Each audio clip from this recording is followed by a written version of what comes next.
Pearce, it feels like kind of a silly question to ask you when we're talking about a showdown, but you look at just the salaries. I mean, Geno Smith, Jameis Winston, they're both sub 6K guys.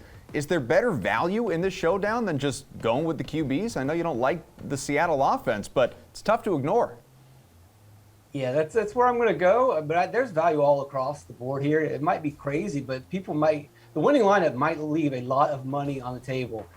It's crazy to think that, especially if we're going to captain Alvin Kamara. But DeeJay Dallas is going to see some strong number 2 play. Alex Collins is not 100%. We saw last week, caught 5 of 5 targets, ran plenty of routes for Seattle. He could have an impact, especially if Seattle's playing from behind. Yeah, Kenny Stills is going to step in because Deontay Harris is not playing. Little Jordan Humphrey is going to be a possibility because also Hogan's not there. Maybe Ty Montgomery playing the slots. You might want to be careful with Humphrey and Montgomery because we could see Kamara jumping into the slot a lot as well. But there's a lot of really cheap guys that could, hit a decent play in this bad weather game. Kenny Stills only $3,100. So Moose, who is your value here?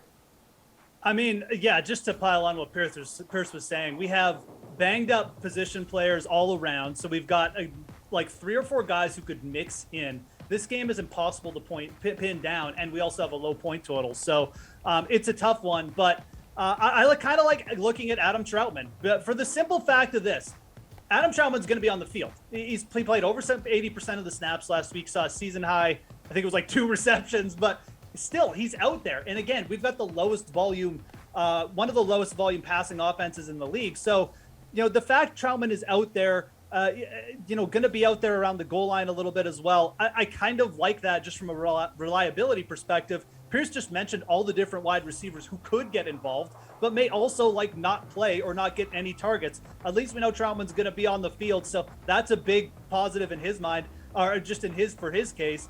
And the other thing I'll mention is for the Rashad Penny is probably going to be active tonight. So again, we might have a 3-headed monster here for Seattle. But Penny is another guy. You could get like 5% ownership on, perhaps. He's still got that IR spot, but it does look like he's going to be active. So, again, lots of ifs and whats in this game. But I kind of like Troutman just for the fact that he's playing a lot of snaps.